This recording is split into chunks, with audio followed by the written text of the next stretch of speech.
Hello and welcome to the lecture series on monetary economics. In the previous class, we have seen the structure of cooperative banking in India. In today's class, I'll be talking about the distinction between the commercial banks as well as the cooperative banks. So let's get started. In this column, I'll be talking about the commercial banks, and in this column, I'll be talking about the cooperative banks. And the first point is commercial banks are joint stock companies under the Companies Act of 1956, or they are public sector banks under a separate act of the Parliament of India. Whereas whenever I am talking about the cooperative banks in India, the cooperative banks are established under the Cooperative Societies Act of different states, and we have seen that the idea of both of them being the same, that is, they both fall in the ambit of the organized form or structure of Indian banking systems.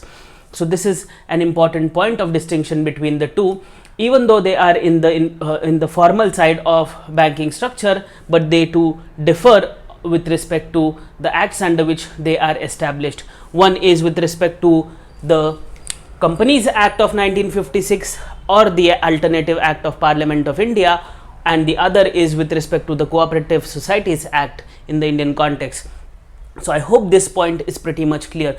The second point is commercial banking structure is a branch banking structure, meaning thereby commercial banks have their different branches operating at different places in a district or in a state. But when you look at the cooperative banking structure, it is a three-tier structure, meaning thereby at the apex you have the state cooperative banks, then at the district level you have central cooperative banks, and at the grassroots level we have the primary agricultural credit societies operating. So this is a three-tier structure. They operate on a branch basis model. So the number of branches are according to the norms given by the Reserve Bank of India. That means 25% of your branches should be in the unbanked regions or sectors.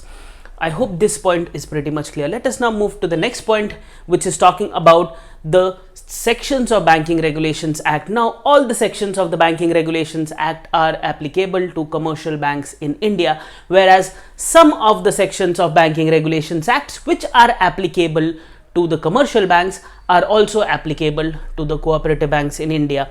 So this is again an important point of distinction between the two. I hope this is clear. And the last point is with respect to the principle on which both the commercial banks as well as cooperative banks operate in India. The principle on which commercial banks operate is purely profit making or commercial perspective. On the contrary, when I'm looking at the cooperative banking in India, the principle is cooperation, that is coming together of everyone and then making sure that the purpose for which the banks are set up is being met.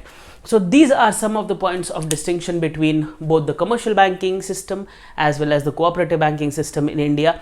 Both fall in the ambit of the formal side of credit in the Indian context. So I hope the points of distinction between the two are pretty much clear. In the next class, I'll be talking about the different types of cooperative banks in India. So please stay tuned. Thank you.